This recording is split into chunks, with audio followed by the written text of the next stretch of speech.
Bonsoir.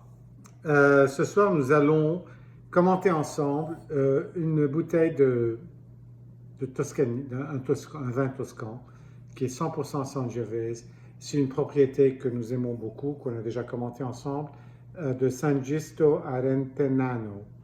Et c'est le Père Carlo de 2008.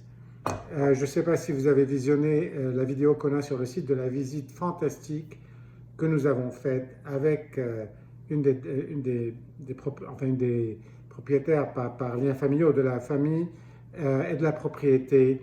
Il y a de ci quelques mois, en avril, en Toscane, une visite super généreuse, détaillée. On a réussi à tout goûter. On a commenté plein des vins de la propriété, dont Per Carlo, qui est leur vin phare de Sangiovese, et Ricolma, qu'on n'a pas eu le plaisir de... On n'avait pas goûté le dernier millésime, mais quand même on avait goûté, on en avait discuté, qui est leur 100% Merlot, qui est vraiment une merveille.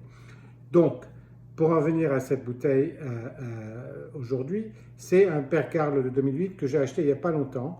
Donc, quand même, après avoir vraiment redécouvert de nouveau les vins de la propriété avec la visite, j'ai voulu en trouver certaines avec un peu plus de bouteilles, en bouteille, disons, que je pourrais déguster plus facilement. C'est un vin qui est 100% Sangiovese sur les collines de San Giusto, de Rentenano, qui sont juste pas loin de Ricasoli, qui sont en face. Enfin, vous savez, en Toscane, il y a plein de ces collines qui sont en face l'une de l'autre, bien que vous avez besoin parfois de 30 minutes pour aller de l'une à l'autre. Il y a des liens familiaux entre la grand-mère de Sigala, c'est une Ricasoli, donc en Toscane, l'histoire militaire, agriculturelle et culturelle s'entremêle avec remontant des centaines d'années. Ceci étant dit, c'est une propriété maintenant dans la famille de Sigala, et c'est en fait parfois c'est écrit sur mais pas ici. Et donc, et leur Per Carlo, c'est leur top Sangiovese. C'est fermenté dans des cuves en béton. C'est en plus, après, ça passe 22 mois en fût, en barrique, et puis près de 18 mois en bouteille avant que ça soit mis sur le marché. Donc, c'est un vin qui prend son temps. C'est la fin de la bouteille que j'ai ouverte il y a quelques jours. Il faut que je vous dise tout de suite que j'ai été un peu déçu, mais on va en parler un tout petit peu. De toute façon, regardons un peu les composantes. C'est un Sangiovese, mais plutôt très foncé. Donc, parfois, il y a des reflets rouges un peu clairs dans le Sangiovese. Pas celui-là, il est vraiment très, très foncé, pas vraiment évolué. Donc, peut-être que parce qu'il y a encore des dépôts à la fin. Mais depuis le début, c'était une bouteille avec une couleur très foncée.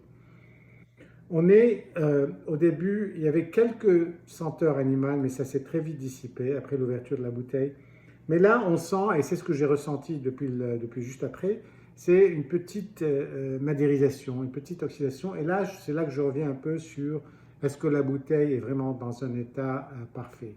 Probablement non, bien que le bouchon soit parfait. C'est une bouteille à 14,5% d'alcool, donc en fait l'alcool aide aussi à peut-être conserver un peu plus, je ne suis pas sûr, mais il y a quelque chose d'autre qui s'est passé avec cette bouteille.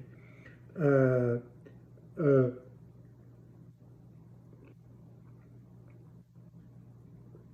en bouche, il y a quand même pas mal de fruits qui restent. Il y a une évolution tertiaire. Il y a une petite acidité qui reste aussi. Un petit peu de réglisse.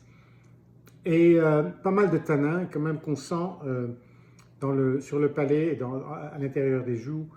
Mais aussi, sur la fin, il y a une petite amertume qui est un peu cassante. Et c'est ça que je reviens un peu à ça. C'est ça qui me donne un peu l'idée que cette bouteille n'est pas en état parfait, parce c'est censé être certainement meilleur que ça. C'est très bon, personne ne s'en est plaint. C'est un vin qui a quand même de la profondeur et qui a encore un mélange de saveurs primaires et tertiaires, disons, avec le cuir, le bois, mais aussi la réglisse et les fruits de sous-bois, disons.